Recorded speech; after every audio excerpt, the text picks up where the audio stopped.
After the massive success of the original Legend of Zelda on the NES, Shigeru Miyamoto was destined to make a sequel.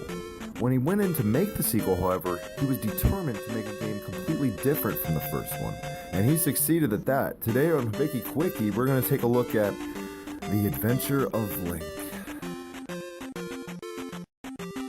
Released in the US in late '88, it was released 2 years earlier in Japan.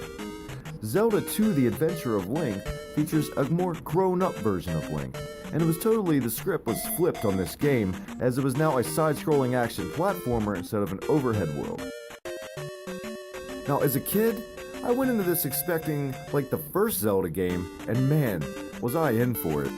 I didn't hate the game at the time, and I don't hate the game today. I just think the game is one cruel, vicious bastard, one of the toughest games you'll ever play in your entire life. Now, like with part 1 in my look back at the Zelda NES games, I'm not going to give a full-fledged review on this, just my personal reflections once again. Like I said, it's tough as hell. Some of the enemies are ridiculous. Even bubbles hurt you in this game. The game is notorious for having the legendary phrase, "I am error," when some of the NPC characters in the game are absolutely useless.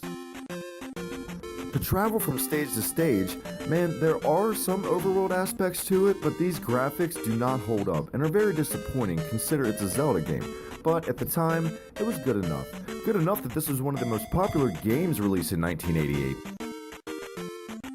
This time, Link, who's now 16, sets out on a new quest. He notices a strange mark on the back of his left hand, exactly like the crest of Hyrule. He seeks out Impa, who responds by taking Link to the North Castle, where a door has been magically sealed for generations. Turns out, that weird-ass deformed mark on the back of Link's hand is actually a sign that he's the hero of courage, so he sets out to rescue Zelda from her deep sleep, and he must recover 6 crystals scattered throughout Hyrule, in 6 different palaces. Now, one thing that can be said for NES games that aren't quite as good as its predecessors, the music. The music always kicks ass in Zelda games, and that's no exception here. This has some of the most memorable music of all time. One of my gripes about the sound is, though, how many times do I have to hear that evil-ass snorty laugh of Ganon's when I die, which, if I'm playing, is a hell of a lot.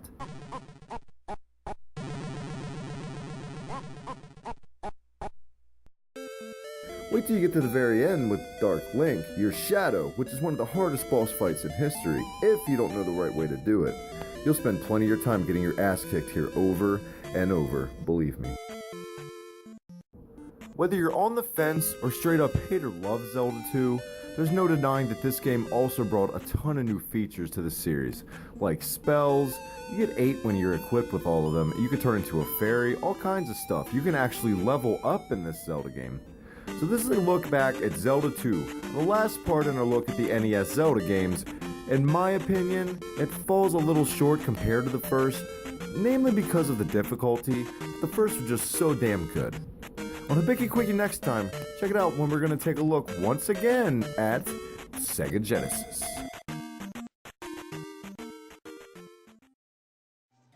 Hey guys, you can follow me on Twitter at the HibikiTMD. Check out the Hibiki TMD Facebook group for everything retro gaming, pro wrestling podcasts, and everything in between.